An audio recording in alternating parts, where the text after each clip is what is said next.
ማንም ሰው የሚወዳቸውን ሰዎች በግፍ ቢነጠቅ በቀል ማሰቡ የሚቀር አይደለም። የዚህ ሰው ግን ከበቀልም ከፍ ያለ ነው። ክላይድ ይባላል።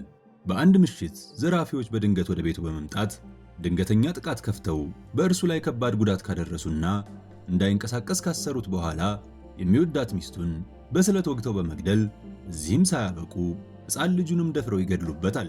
ነገር ግን ይህንን ወንጀል የፈጸሙትን ሰዎች በፍርድ ቤት ጥፋተኛ ለማስባል ማስረጃ በመጥፋቱ ኒክ የተባለው አቃቢ ሕግ ሁለቱም ወንጀለኞች ነፃ ከሚወጡ በሚል ደርቢ ከሚባለውና ግድያውንና ደፈራውን በዋናነት ካከናወነው ወንጀለኛ ጋር ወንጀሉን አምኖ በሌላኛው ወንጀለኛ ላይ እንዲመሰክር መስማማቱን ለክላይድ ይነግረዋል። ክላይድ በዚህ ከማዘን ውጪ ማድረግ የሚችለው ነገር አልነበረም። ፍርድ ቤትም ስምምነቱን አጽድቆ በመስካሪው ደርቢ ላይ የ3 ዓመት እስርና በተመሰከረበት ወንጀለኛ ላይ ደግሞ የሞት ቅጣት ይወስናል። ኒክ ስለ ፍርድ ሂደቱ ጋዜጣዊ መግለጫ በሚሰጥበት ወቅት ደርቢ ወደ እስር ቤት ሲሄድ ኒክን ይጨብጠዋል። ይህንን በርቀት የተመለከተው ክላይድ ኒክ ከደርቢ ጋር እንደተመሳጠረ በመገመትና ሕግም ምንም ማድረግ እንደማይችል በማወቁ ተስፋ ይቆርጣል። ከ10 ዓመት በኋላ የሞት ፍርድ የተወሰነበት ወንጀለኛ የሞት ቅጣቱ በሚፈጸምበት ወቅት ከተለመደው ውጪ እጅግ በጣም ስቃይ በዝቶበት ይሞታል። በዚህ የተደናገጡት መርማሪዎች ለግድያው የተጠቀሙትን ኬሚካሎች ሲፈትሹ ዕጣ ፋንታህን መዋጋት አትችልም የሚል የደርቢ የተለመደ ንግግር በአንደኛው የኬሚካል ጠርሙስ ላይ ተጽፎ በማግኘታቸው እሱን ለመያዝ መንገድ ይጀምራሉ። በዚህ ሰዓት ደርቢ ቤቱ በተዝናኖት ተቀምጦ የሞት ቅጣቱን ዜና እየተመለከተ ባለበት ማንነቱን የማያውቀው ስልክ ተደውሎለት ፖሊሶች ወደሱ እየመጡ እንደሆነና አሁኑኑ ማምለጥ እንዳለበት ይነግረዋል። ደርቢም ወዲያውኑ ሽጉጥ ይዞ ከቤት በመውጣት የፖሊሶቹ መኪና ላይ ተኩስ በመክፈት ካስቆማቸው በኋላ በጣራ ላይ መሮጥ ይጀምራል። ስልኩም በድጋሚ ተደውሎለት ሽጉጡን መጣል እንዳለበትና እሱ የሚሰጠውን አቅጣጫ መከተል እንዳለበት ደዋዩ ያሳስበዋል። ደርቢም የደዋዩን አቅጣጫ ተከትሎ በሚሄድበት ጊዜ አንድ መኪና ውስጥ እንቅልፍ የያዘው ፖሊስ ያገኝና ወደ መኪናው በመግባትና የፖሊሱን ሽጉጥ በማንሳት የተኛውን ፖሊስ ቀስቅሶት መኪናውን እንዲያንቀሳቅስ ያዘዋል። በዚህም ደርቢ ከፖሊሶቹ ማምለጥ ይችላል። ወደ አንድ ጭር ያለ ቦታም ሲደርሱ ደርቢ ፖሊሱን ከመኪና እንዲወርድ አዞት ፖሊሱን ለመግደል ሲዘጋጅ ፖሊሱ ክላይድ መሆኑን ያጋልጣል። ደርቢ ክላይድ መሆኑን ሲያውቅ ወዲያውኑ ሽጉጡን ለመተኮስ ምላጩን ሲስብ በሽጉጡ እጀታ ላይ ቀድሞ የተቀበሩት መርዛማ መርፌዎች እጁን ወግተውት ባለበት ይደነዝዛል። ክላይድም ደርቢን ቀድሞ ወዳዘጋጀው መጋዘን ወስዶ ቀስ በቀስ በማሰቃየትና በመቆራረጥ ይገለዋል። ይህንንም ሲያደርግ ፊቱን ሸፍኖ ቪዲዮ በመቅረጽ ነበር። ከቀናት በኋላም ፖሊሶች ደርቢን 25 ቦታ ተቆራርጦ በተገደለበት ያገኙታል። ፖሊሶችም ክላይድን በመጠርጠራቸው ወደ ቤቱ ሲደርሱ እርቃኑን ሆኖ ይጠብቃቸዋል። ክላይድን ከያዙት በኋላ ቤቱ ላይ ባደረጉት ፍተሻ ምንም አይነት ማስረጃ ማግኘት ሳይችሉ ይቀራሉ። ክላይድ ደርቢን ሲገድለው የቀረጸውን ቪዲዮ ወደ ኒክ ቤት በዴሊቨሪ ይልክለታል። በዚሁ ሰዓት ኒክ ክላይድን በምርመራ ክፍል ደርቢን መግደሉን እየጠየቀው ነው። ክላይድም የተምታታና እሱን በወንጀል የማያስጠይቀው መልስ ከሰጠው በኋላ ወንጀል መፈጸሙን ለማመን በምላሹ እስር ቤት ውስጥ አዲስ ፍራሽ እንደሚፈልግ ይነግረዋል።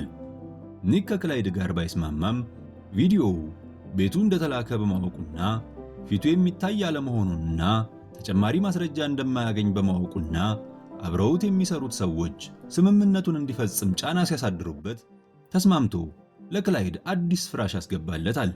በቀጣይም ክላይድ ችሎት በሚቀርብበት ጊዜ ያለምንም ማስረጃ ፖሊሶች በእስር ላይ ሊያቆዩት እንደማይገባ ለፍርድ ቤቱ ያስረዳል። ዳኛዋም አቃቢ ሕግ ማስረጃ ማቅረብ ባለመቻሉ ክላይድ ነፃ መሆኑን ስትናገር ክላይድ ማጨብጨብ ይጀምራል። ሁሉም ግራ ሲጋቡ ክላይድ ሁለት ሰው መግደሉን ነገር ግን ዳኛዋ በነፃ ልትለቀው እንደነበርና ዛሬ እዚህ ፍርድ ቤት የተገኙትም ከዚህ በፊት ሰው የገደሉ ወንጀለኞችን ማስረጃ የለም በሚል ምክንያት መልቀቃቸው እንደሆነ በጩኸትና በማሾፍ ይናገራል። ከፍርድ ቤት ለፖሊሶች በኃይል ከወጣ በኋላም በምርመራ ክፍል ደርቢን መግደሉንና የሌላኛውን ወንጀለኛ ሞት ኬሚካል የቀየረው እሱ መሆኑን ለኒክ ያምንለታል። ክላይድ ቀጥሎም የደርቢን ጠበቃ እንደያዘውና ያለበትን እንዲነግራቸው ለምሳው ሻርፕ 7 ሰዓት ላይ ስቴክና ሙዚቃ እንዲሰማበት ደግሞ አይፓድ እንዲያመጡለት ኒክን ይጠይቃል። እነ ኒክ ስቴኩን በሰዓቱ ማድረስ ሳይችሉ ይቀራሉ። ክላይድም በማርፈዳቸው ዋጋ እንደሚከፍሉ ነግሯቸው ጠበቃው ያለበትን ቦታ ይነግራቸዋል። እነ ኒክ ወዲያውኑ በሄሊኮፕተር ቦታው ላይ ደርሰው ጠበቃው መሬት ውስጥ የተቀበረበትን ሳጥን ሲከፍቱት ጠበቃው ሕይወቱ አልፏል።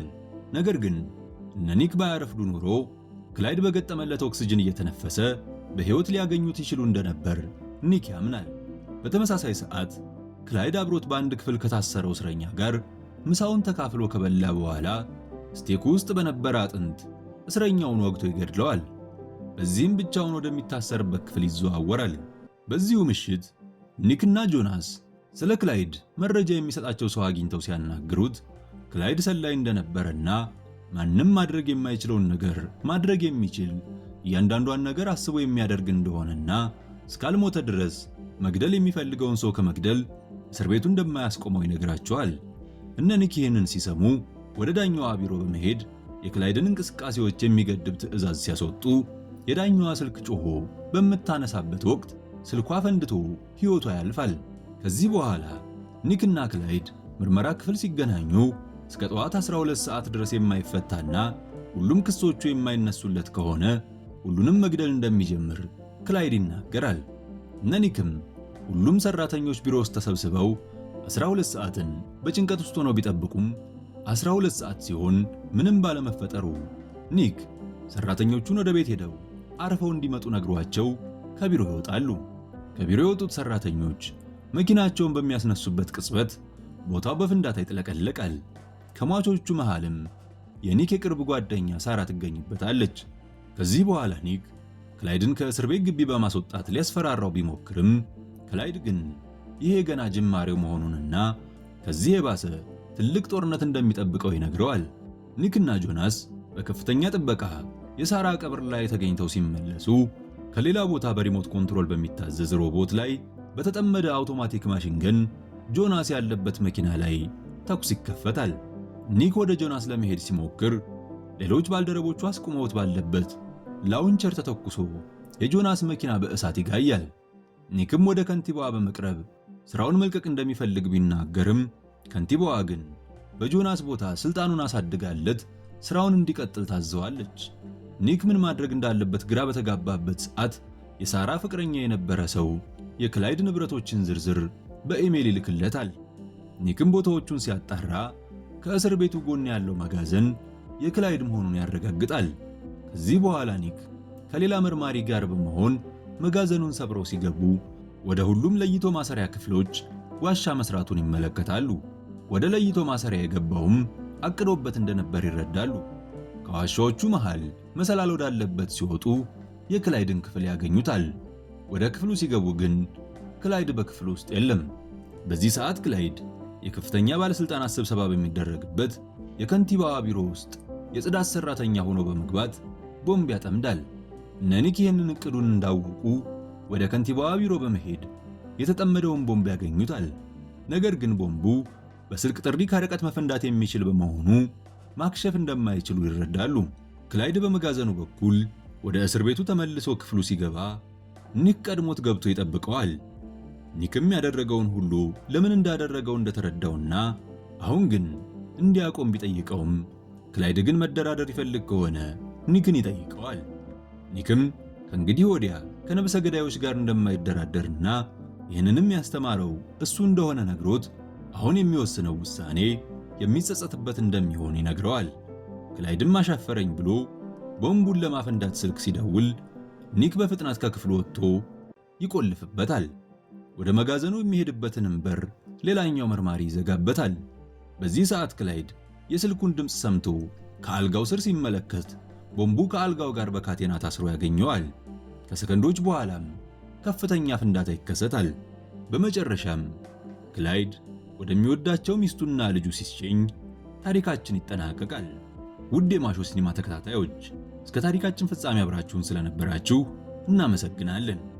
የማሾ ሚዲያ ቤተሰብ ያልሆናችሁ ካላችሁ ሰብስክራይብ በማድረግ ቤተሰቡን ተቀላቀሉ።